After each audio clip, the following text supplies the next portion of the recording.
this section, I want to talk about day one refinancing, or as it's also known within the landlord circles, refinancing within 6 months of ownership. Because I hear every single week landlords saying to me, oh, you can't, once you bought a property, you can't refinance for 6 months, can you? You have to wait 6 months before you can remortgage.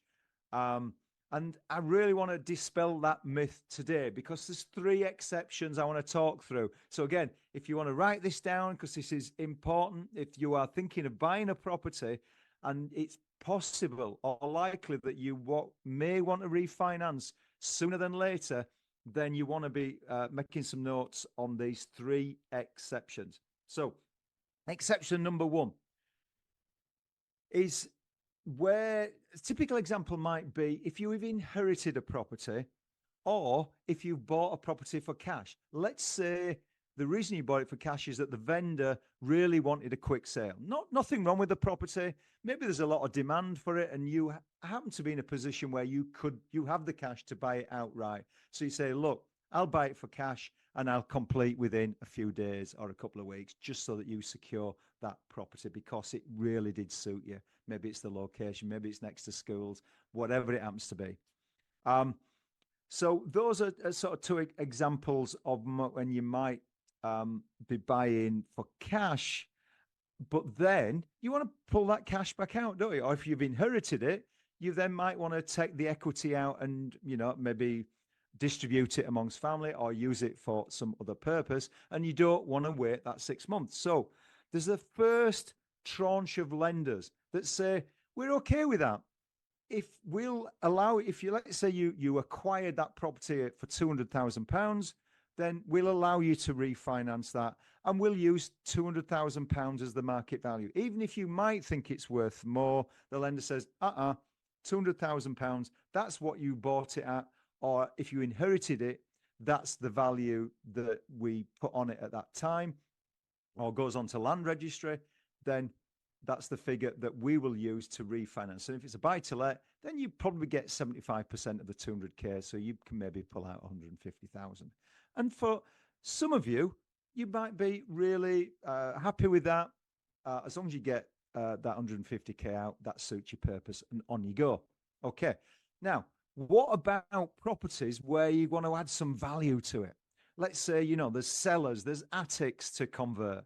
Maybe there's bedrooms to split. Maybe you're putting extensions on. Maybe there's some structural issues that you've needed to fix. So you've done a real good chunk of work to add value.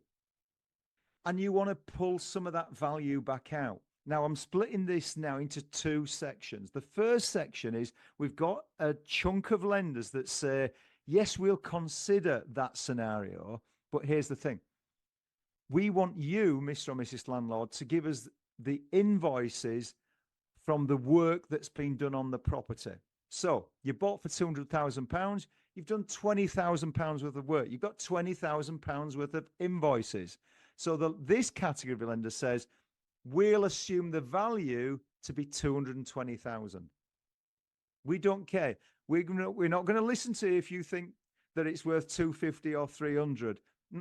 We're just going to add the value, the material value of the works that you've done. So 220 is the figure that this category of lender uses. And again, if you're happy with that, you just want to pull back out some of the extra costs that you've put in for materials. Well, I'm saying materials and labor. If you've had an invoice, they're not just going to extract just the material cost alone, but those invoices for work done. So that, as I said, amounts to 20,000 quid. So they will say, okay, the property worth 220. And if it's a buy-to-let, then as long as the rental's strong enough, you should be able to release 75% of £220,000. And again, so that's exception number 2. If you're happy with that, then we've now expanded our shortlist of lenders. Then finally, we've got exception number 3. Now, this is the ideal version. This is the holy grail that lots of lenders, when they're doing this type of work, quite often what's known as BRRR type properties, which is buy, refurbish, rent and refinance, then you might want more than just the cost of the invoicing. You say, okay, I bought for 200. Let's say I've done 20 to 30,000 pounds worth of work. However, this property all day long is worth 300,000, and I need to get 75% of 300,000, which is what, 225k, which if I could manage that, that 225 is my full purchase price plus the cost of works, which means you've got your money back. It's a no money down deal at the end of the day. You've got all 100% of your cash back out of the property, which allows you to repeat the process and build your portfolio at a quicker pace. So the good news is there is a small category of lenders that say if you've done some chunky piece of work and it's still within that 6 months and you think it's worth 300,000, then put 300,000 on the application and we'll give that to the surveyor. We'll give them a list, a schedule of the works that you've done to the property. And again, as a broker, I will be saying to you, Mr. and Mrs. Landlord, give me as much information about what you've done as possible to demonstrate that added value that you're now, where the belief that it's now worth 300,000 from. That may also include comparable properties to add to that data that we want to give to the lender. But essentially, we give them the schedule of works and they will pass that on to the surveyor, who will then determine whether they believe also that that property is worth 300.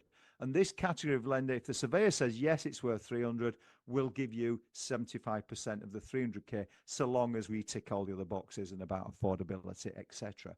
So those are the three exceptions. Hopefully that's been of use to you. If you are thinking of buying some properties where this might apply and you want to talk through in more detail, click the link below, book some time on with the team, and we will then give you some real focused advice on that specific property for you, so you are in an informed position and you can make some decisions.